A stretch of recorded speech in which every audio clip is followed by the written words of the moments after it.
How do you want to feel most of the time? Sharon Horne-Ellstrom here. Welcome to day 38 of our annual challenge to Be You 365 day challenge.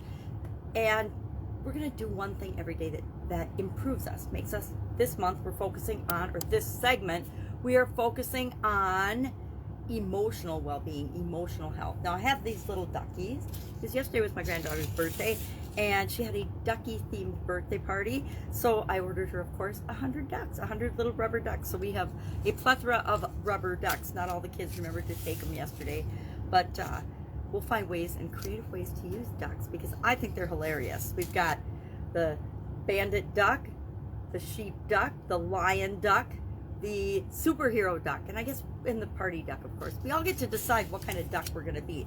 Well, today our topic is kind of along with the emotional guidance system, but leading us into the SOAP framework. We're going to dive deep into the SOAP framework this week with respect to our emotions. So the first thing we need to think about and look at is what emotions do we want to feel the most and what emotions do we want to feel the least. And I like to look at our emotional guidance scale, and what I'm going to challenge you to do today for an action item is sit down and just think about, hey, what emotions off the top of your head do you want to feel most often? Do you want to feel happy? Do you want to feel excited, surprised, delighted, appreciated, grateful, love, whatever it is?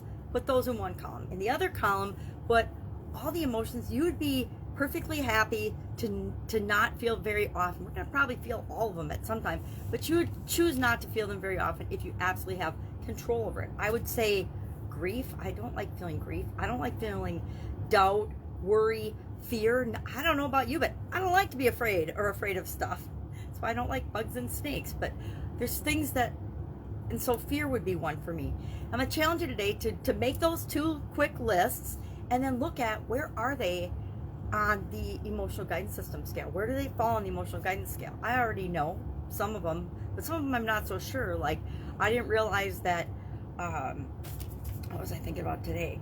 Disappointment, and I knew overwhelm was, but disappointment and boredom are actually on the downward spiral. So if I'm feeling bored, I don't want to feel bored very often. I'm going to put boredom on my I don't want to feel list. I don't want to feel bored or underutilized or whatever, but just do this exercise and think about and share the one feeling you want to feel the most. Is it happy? Is it joy? Is it love? Is it appreciation? Is it gratitude? Whatever it is, just share that one thing in the comments below.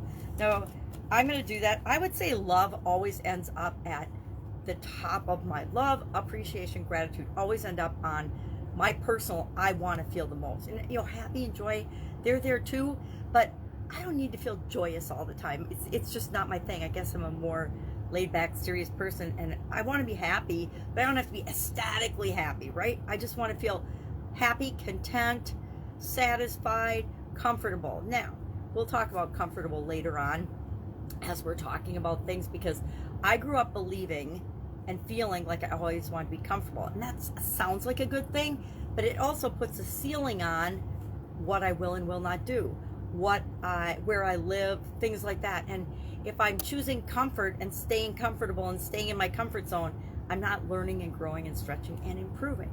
But that's not the topic for today. Today it's, what do you want to feel most? What do you want to feel least? Just share in the comments below what you want to feel most. Now, I want to share one of these cards with you because we know I like these cards. This one says, to feel better is the root of every desire. For us to feel better is the only reason any one of us wants anything. Now, I got to thinking about that today, and I thought, well, is that true for me? And pretty much absolutely is. Everything that I do is because I want to feel better than I'm feeling right this instant, or I want to improve or create more of something in my life, or stop some pain or something that's going on in my life. And the backside says, if you had only one goal, and that was to feel good, you would live successfully and happily, and in a way of fulfilling your life's purpose ever after. So basically, and I think I talked about that already, this segment, everything we do is because we want to feel better. We want to feel good. We want to achieve a certain feeling within ourselves, right?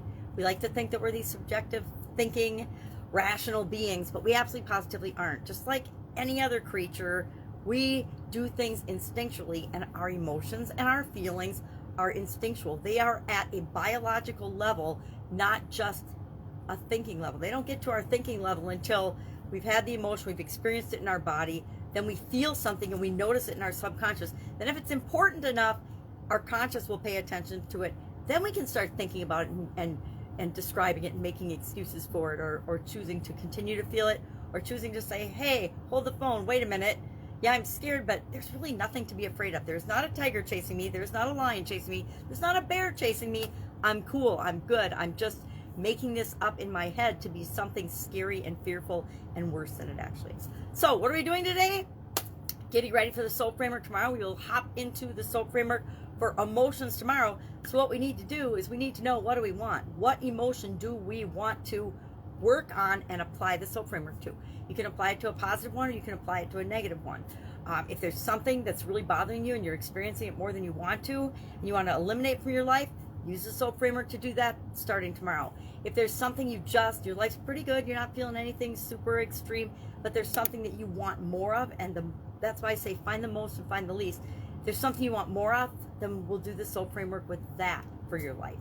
All right, any questions, hit me up. Otherwise, I will be with you tomorrow. Have an absolutely fantastic day.